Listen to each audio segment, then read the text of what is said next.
Ma'am మీరు లోపలికి రండి మ్యామ్. రామా,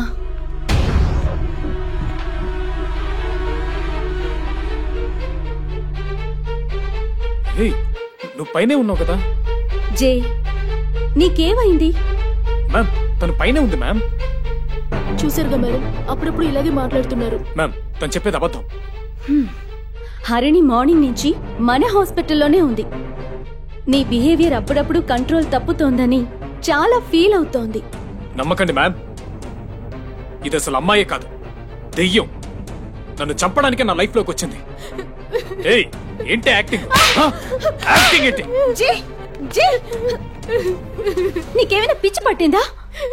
తను చెప్పినప్పుడు కూడా నేను నమ్మలేదు, కానీ ఇదంతా చూస్తుంటే నాకు నీకు పిచ్చి అనిపిస్తోంది. నిజం చెప్తున్నాను మ్యామ్, నన్ను నమ్మండి. ఇదొక దెయ్యం. ఇదంతా నీ వల్లేగా. ఎందుకే నన్ను ఇలా టార్చర్ పెడుతున్నావు?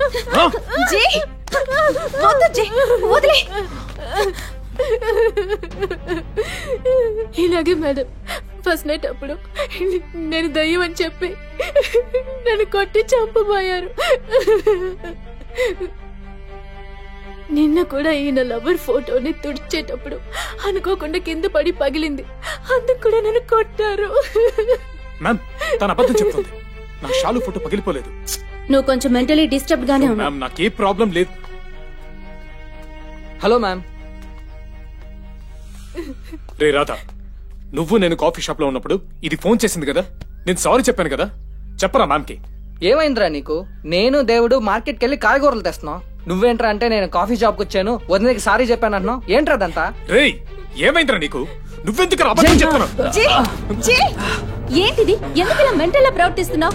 ఎవరికి మెంటల్? Sorry ma'am.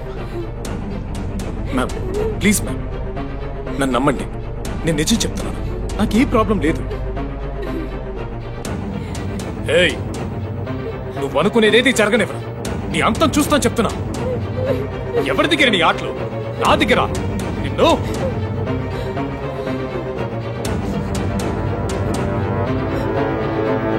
అసలు ఎవరు నువ్వెవరో కూడా నాకు తెలియదు. ఎందుకే నా వెంట పడతావు? నీ చేసిన తప్పేంటి? దయచేసి ప్లీజ్. అలా ఏడవకు. చెయ్యాల్సినంత చేసి ఇప్పుడు ఏడుస్తున్నావా? వదలరే.